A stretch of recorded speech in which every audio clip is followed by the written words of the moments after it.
Today I'm going to review Age of Swords. It's the second book in the Legends of the First Empire by Michael J Sullivan.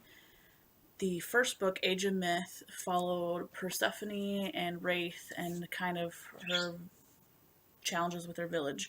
The second book follows mostly Persephone. You still get a lot of the same characters, and then they do a lot of character building with some characters that you were introduced a little bit to in Age of Myth, and they really start to shine in Age of Swords.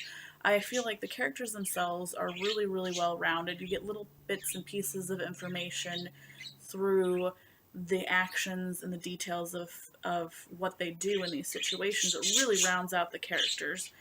This book follows the gathering of all the different clans of the runes and what happens with that. I highly recommend it, and it's a great fantasy world. I really enjoyed it.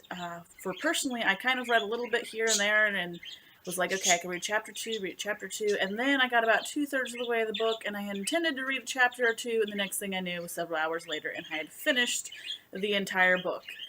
Michael J Sullivan does not pull back his punches. There are many times where I wish he would maybe do something else, but he does something that makes a lot more sense for the sake of the story and the sake of the characters, in a realistic way.